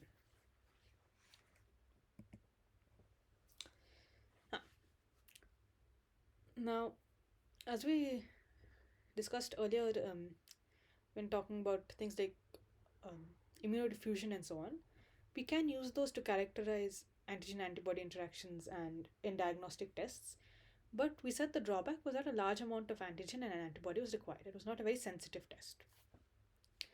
So, what we do nowadays in favor of those two is a far more sensitive assay called an enzyme linked immunosorbent assay, or ELISA, where basically what we are doing is probing an antigen with an antibody to which we are going to couple some enzyme. Okay, it is going to be tagged in some way that is going to produce a signal. Okay? So basically, if this binding is taking place, we will have some signal from this tag. Okay, this can be something like horseradish peroxidase, or it can be some luminescent signal, or some fluorescent signal, or it can be just be some colorimetric signal. Okay, but essentially what is happening is this is giving us a readout of the binding between our antigen and antibody.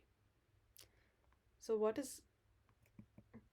how an ELISA base usually works is you'll use this 96 well plate, right? So as you can see, it requires a very small sample volume as well. So first we have to coat the 96 well plate so that a sample can stick to it.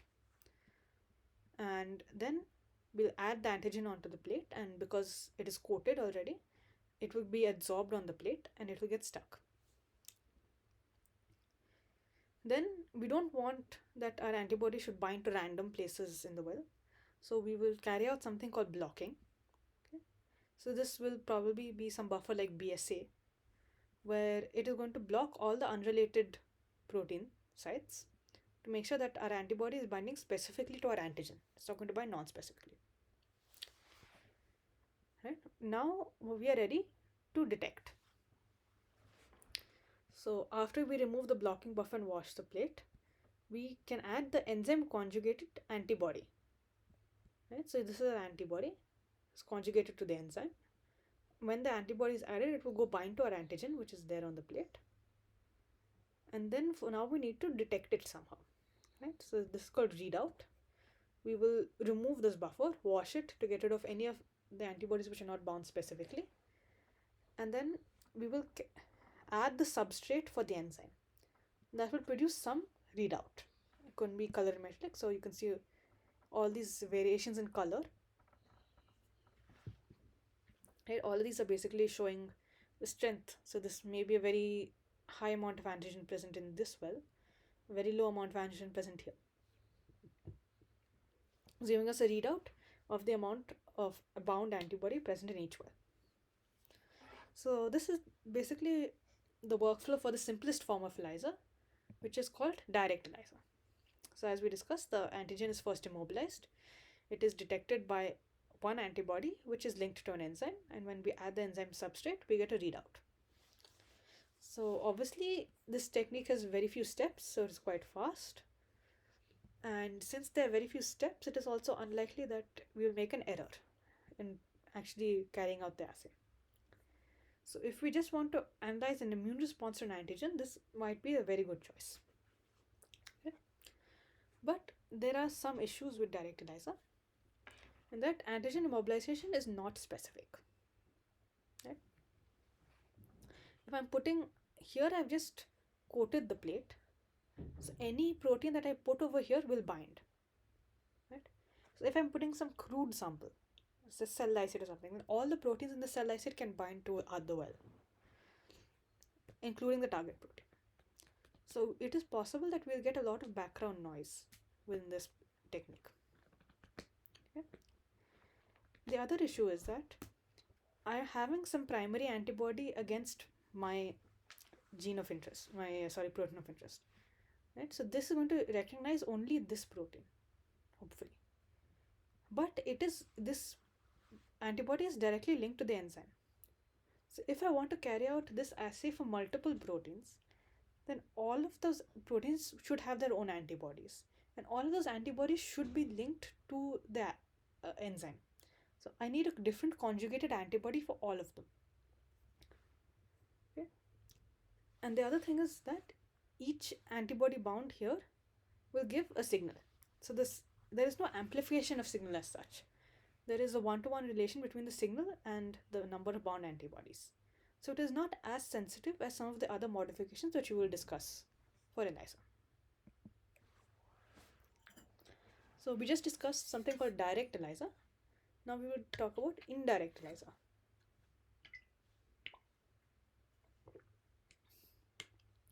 As you can see, the initial setup is the same.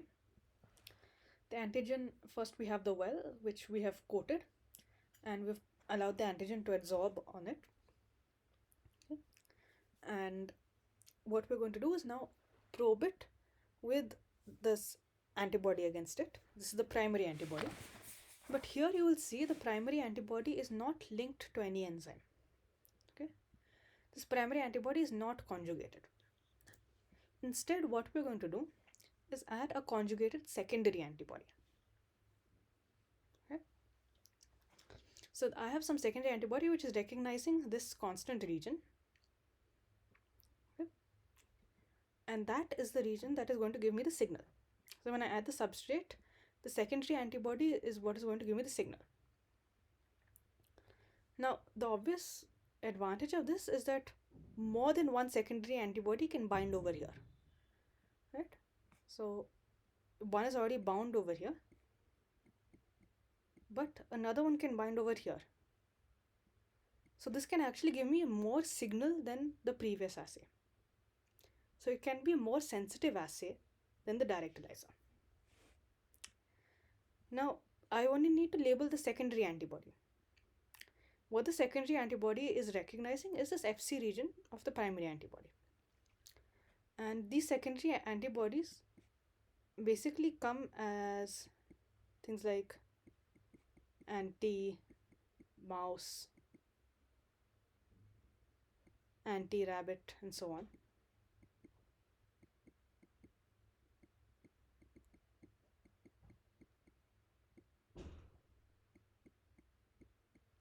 So basically, as long as I know which organism this primary antibody was generated in, I can use one secondary antibody for it. So if I have like 5 primary antibodies, but all of them are generated in mice, then I can detect all of them using the same secondary antibody. So there are fewer labeled antibodies required. And so you can easily basically expand the assay. Greater flexibility, obviously, because different primary antibodies can be used with single labeled secondary antibody. So what disadvantages can come? The secondary antibody is not specific for our protein, remember, it is specific for the primary antibody. So there is a possibility of noise. And because we are adding this step in the middle, it is a longer procedure than direct ELISA. But this is basically a good technique for determining total antibody concentration in samples. Okay. This is very sensitive. This is another technique called sandwich ELISA. Okay. And here you can see that instead of adsorbing our antigen on the well, what we've done instead is first adsorb an antibody. Okay. So the principle of sandwich ELISA is that we should have 2 antibodies against our antigen. Okay, this is our antigen. We should have 2 antibodies, and both of those antibodies should recognize 2 different epitopes. Okay, we should not recognize the same epitope. We should have 2 different antibodies recognizing 2 different epitopes of our antigen. So what is happening is that our first antibody is adsorbed onto the well surface here, and then on the second step we're going to add the antigen. Obviously the antigen is going to bind over here because it is antibody specific for it. So it is also going to get immobilized on the well. After that, we can add our second antibody. This is also specific for our antigen. And this other antibody is the one that is conjugated. So only when both of these antibodies are binding to our antigen do we get the signal. Okay. This is high sensitivity because we have obviously reduced the amount of background noise. Only our protein is now able to bind in the well. Only our protein is going to be immobilized in the well. So it is highly specific because two antibodies involved in capture and detection. Here, obviously, in the picture, we have used direct detection that this is conjugated, but of course, we have the possibility that we can use indirect detection for this as well. So for that, we would use a secondary antibody against this antibody, and we can detect this antibody separately. What are the disadvantages of this technique? Optimization can be difficult. Cross-reactivity may occur between the capture and detection antibodies. Okay, they can maybe they will interact with this same epitope, but they may interact with each other. So it is very important that this pair of antibodies and antigens is standardized and tested properly. Okay, this is best for the analysis of complex samples, since the antigen does not need to be purified prior to the measurement. Right, and the other techniques we were directly immobilizing the antigen on the surface, and because of that, if we took a crude sample, we'll get a lot of background noise. So it is better to start with a relatively pure sample if you're going for direct or indirect ELISA. But in sandwich ELISA, since only our protein of interest is going to be immobilized, right, it does not matter if our sample is crude, right, because only our protein of interest is going to get stuck over here. So if you have a complex sample, then it is best to go for a technique like this.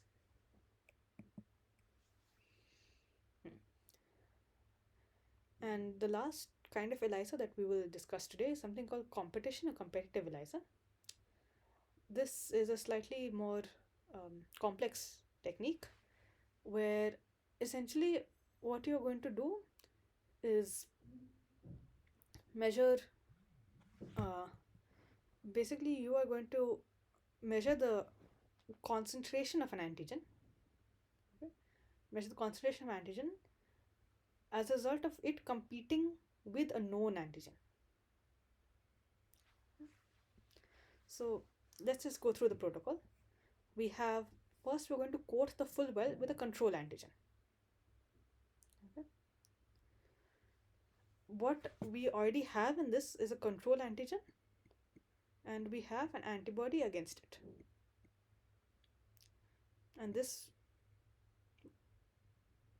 is the known antigen antibody pair that is there in our reaction. What we want to measure is the concentration of this unknown antigen. So what we're going to do is make this compete with this and then detect how much of this is left in the well using our antibody. So how we're going to carry that out is, first we're going to adsorb this control antigen on the well, take out blocking, etc.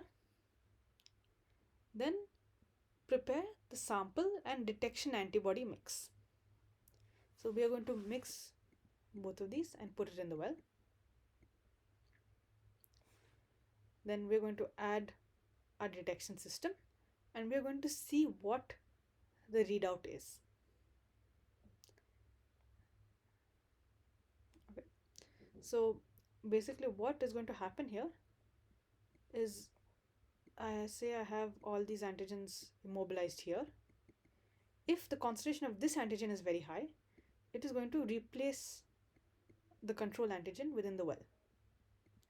Now when I add my antibody, it is not going to find its partner to bind. So we are not going to get any signal if this is successfully competed with this. Okay. However, if the concentration of this antigen is low, then our control antigen is going to be retained. Maybe this might adsorb in some regions, but our control antigen is going to be retained on the surface. So the antibody is able to bind and we will get signal. Right? So it is commonly used when only one antibody is available. It's also suitable for detecting small antigens that cannot be bound by two different antibodies. Okay, so this is the technique called competition ELISA. Just a summary of the techniques we've discussed so far. Obviously, direct and indirect ELISA, we first have an antigen coated well, add a specific antibody. In direct ELISA, we will directly move forward to this step because this primary antibody is conjugated. But in indirect ELISA, we have to use a secondary antibody, which is enzyme conjugated, following which we'll add the substrate to measure the color. In sandwich ELISA, first we have coated the well with the antibody. Then we're going to add the antigen to be measured. And then we're going to add a second antibody against the same antigen. The second antibody is enzyme linked, so when we add the substrate, we will get a readout. As we discussed, competitive ELISA, where these two are both competing for the same antibody. Okay, we first have to add the mixture to the antigen coated well, add enzyme conjugated secondary antibody, and see how much of a reduction we are seeing in the signal.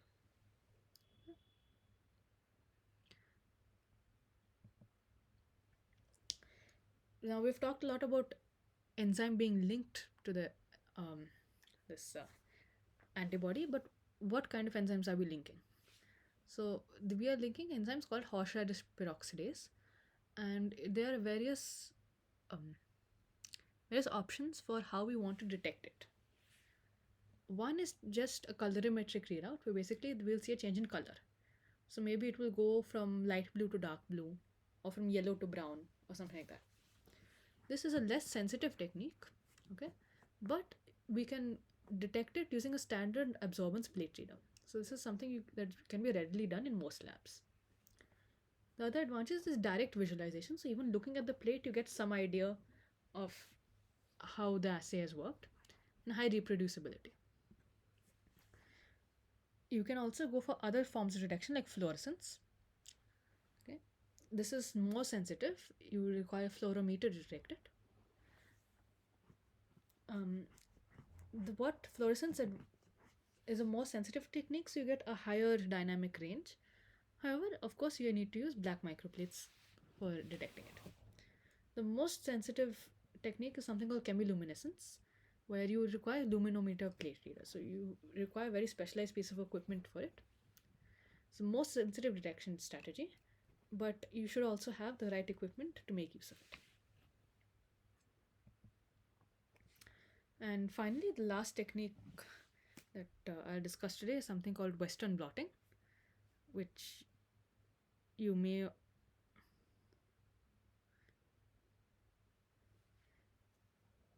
which many of you may already be familiar with.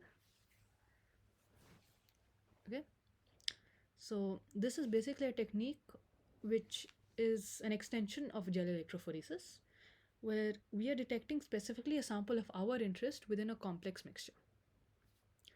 Like in the previous example, like in ELISA, we are going to make use of antibodies, of conjugated antibodies, to detect the sample of our interest. So sample preparation, of course, the same way you would run the sample for gel electrophoresis. So let us consider an example of there is a protein that I want to overexpress. Okay, so I have cloned it into a vector. I have transformed the vector into a bacteria. And now I want to see if my protein is expressing or not. Since I already know my protein, I can create an antibody against my protein.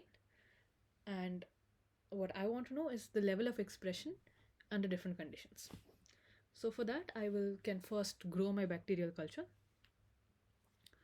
Okay, and then add lysis buffer. Okay, we don't need to do any extensive sample preparation. We're not going to purify the protein or anything. We're just going to lyse the cells. And then, if required, we can do a protein assay to determine the protein concentration. And then we are going to add sample buffer and load it in our gel. Okay. obviously with some trial and error, we have to determine what is the correct amount of sample load on the gel. But then we're going to just run an SDS page as normal. So obviously we're going to load it in the stacking, it's going to run in the resolving gel, where we're going to separate proteins based on their mass by charge ratio. Depending on the size of the protein that you're looking at, you should cast an appropriate gel so that they can be resolved properly and you can get a more accurate result. So up till here, this is the same procedure as SDS page, except at this step in SDS page, you would probably go for Kumasi staining or silver staining or some way to detect the protein. Instead, we are going to transfer the proteins which are there in our gel onto our membrane. Because if a protein is stuck in the gel, there's no way for the antibody to come and interact with the protein. So for that, we need to transfer it onto the surface of a membrane. So this is also done essentially through electrophoresis. So we have to cut a piece of the membrane and activate it so it becomes hydrophilic and our protein can stick to it. And then we have to assemble this, which is called transfer stack or transfer cassette. So already our proteins are in the gel and they're coated in SDS. So our proteins are already negatively charged. So they will move towards positive charge. So here we keep our gel, and on top of that we'll put our membrane. On both sides we'll keep filter paper and sponge, and both these are soaked in the buffer. And then we're going to run current across this cassette when the negatively charged proteins will move up towards the positive cathode and onto the membrane. So as a result of this, we're going to run 100 volts for 60 to 120 minutes at 4 degrees Celsius. We want to, because a lot of heat is generated in this process, usually we carry it out at 4 degrees. Right? So depending on the size of a protein, again you have to optimize time and voltage. Some larger proteins can take more time to transfer. But what is going to happen in this process is that proteins will be transferred to the membranes. And after the run is over, if you want to check how well your proteins have transferred, you can do something called poncho staining, where essentially all the proteins in your membrane will be stained red, and you can see how well the transfer has taken place. Now what we want to do is detect our protein of interest. So these are the same steps as ELISA actually, if you'll see. So first we'll do blocking. So we want to block all the other interacting sites within the membrane. We don't want our antibody to go and bind in some random site on the membrane. So we will add 5% skim milk or BSA for 1 to 2 hours. So that will bind to our membrane and make sure that our antibody is only going to bind to our protein of interest. Yeah. So at this stage, if we were to stain the membrane, we would just see the band of our protein. Now what we're going to do is add a primary antibody. The primary antibody, remember, is the antibody which is specific to our protein of interest. This is usually diluted to quite 1:10,000, 1:5,000 dilution of the antibody. And we'll incubate this 1 to 2 hours at room temperature or 4 degrees overnight. This obviously you'll have to optimize based on the strength of the interaction. But we will incubate the membrane with the primary antibody. Then we will wash off the excess primary antibody and we will add a secondary antibody. So this is again recognizing the Fc region of our primary antibody, and it is conjugated to an enzyme such as horseradish peroxidase, which is most common. And same thing, we are going to incubate this complex with the enzyme linked antibody 1 to 3 hours room temperature so that this binding takes place. Then we're going to wash this very well, so any non-specifically bound antibodies are removed. And then we can add the substrate. The substrate is what is required for the enzyme, and that is what is going to allow us to detect the presence of the enzyme linked antibody. So for example, if we're looking for chemiluminescence, which is one of the most sensitive ways to detect the antibody, as we discussed for ELISA, we can add hydrogen peroxide and luminol. These are both together as a substrate for horseradish peroxidase, and it will create 3-aminophthalate, and in the process is going to create light. So as a result of this, we can scan and see where our protein of interest is. So normally a Western blot can look something like this.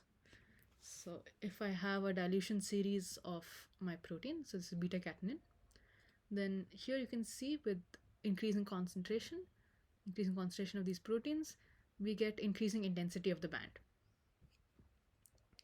Obviously, the ladder is not chemiluminescent, right? So while we detect this through the chemiluminescent procedure, we have to separately image the ladder and merge the two pictures to show the size of our protein. What is also commonly see in a Western blot is the presence of something called a housekeeping gene as a control.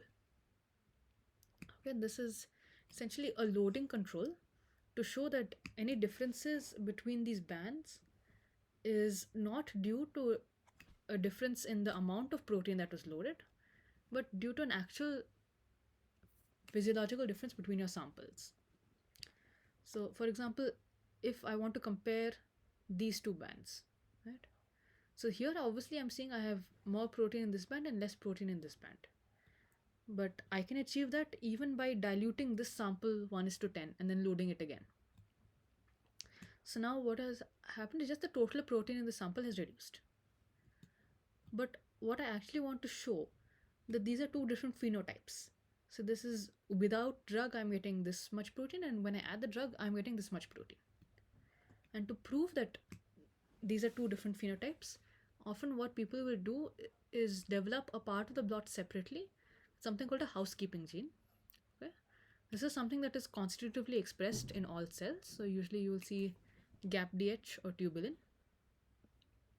as common housekeeping genes. So you can see here GAPDH is developed separately to show that the level of GAPDH in each of the samples is the same. Right?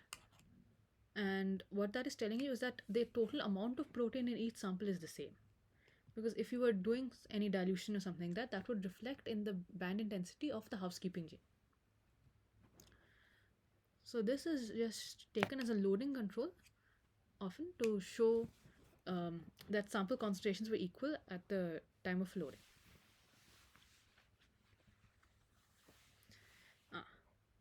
So when performing a Western blot, what is the purpose of adding a secondary antibody?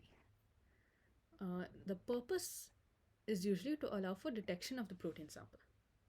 Right? It is not going to block any interfering noise coming from the membrane that we're doing in the blocking step. Separate the sample from the other proteins is occurring in the electrophoresis step. So it is allowing for detection of the protein sample.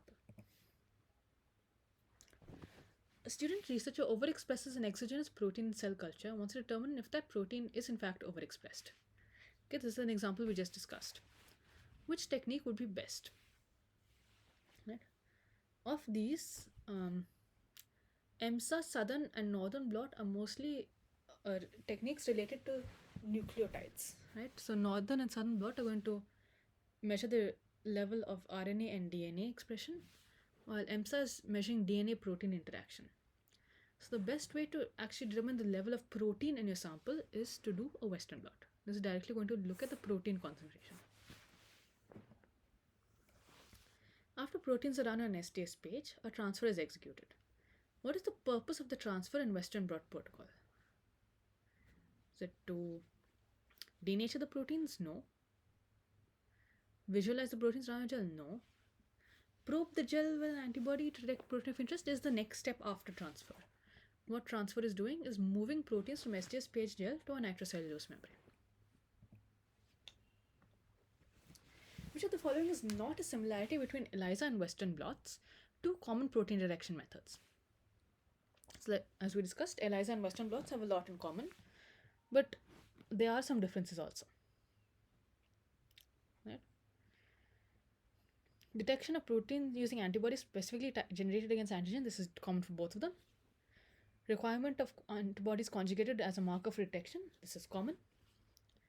Information from the assays can be made quantitative with the right controls, this is common. Tissue sample must be homogenized and protein extracted to utilize the assay. Yes, neither of these assays can be done in whole cells. Okay, you don't need at least a cell extract. It should be soluble. But what you should know is that ELISA does not require a denatured protein. Okay, in the Western blot, the protein is denatured due to the addition of SDS, but ELISA does not require this. There's no requirement that the protein is denatured prior to detection. Okay. When might you elect to use a polyclonal rather than a monoclonal antibody preparation, and why? So polyclonal antibodies can be useful specifically in agglutination reactions, as we saw where we were looking at multiple antigens cross-linked to form a net. So that is somewhere where you might possibly want to use a polyclonal antibody. Okay, you have successfully used one batch of polyclonal sera to immunoprecipitated protein of interest. Analysis of the precipitated protein showed a single band indicating pure protein. However, when you repeat the experiment using a second batch of serum at a later date, the protein precipitated was contaminated with other proteins that did not co-precipitate this first time around. Why? Okay, so what is possibly happening is that what we are doing is we are not getting this serum, we're not getting our antibody source from a hybridoma, right? We are doing it from an animal, right? And that is dependent on the immune response of the animal being active at that point of time, right? So what could possibly have happened is that the expression of our antibody of interest has gone down over time, and as a result we are getting contaminating proteins that did not co-precipitate the first time around, which is why we'd go for hybridoma preparation in the first place, because we want an immortal source of our antibody of interest without contaminants. For the following applications, would you elect to use a polyclonal, monoclonal, or more than one monoclonal to detect an antigen? Okay. Bacterial agglutination. So this is probably better done using a polyclonal antibody. Immunoprecipitation, depending on the protein, can be done with both, but polyclonal or monoclonal both will work for immunoprecipitation. Western blotting, ideally you should use a monoclonal antibody because you want to be very sure that you are detecting your protein of interest. Detection of a cytokine using solid phase ELISA. The most sensitive ELISA technique, as we discussed, was sandwich ELISA. So for that we would need 2 monoclonal antibodies. And diagnostic tissue typing, again, we would ideally use multiple monoclonal antibodies. That is all that I had for today. So thank you for your attention, and as always, if you have questions midweek, you can always use the Q&A tab that is present as part of the course, and someone will always get back to you.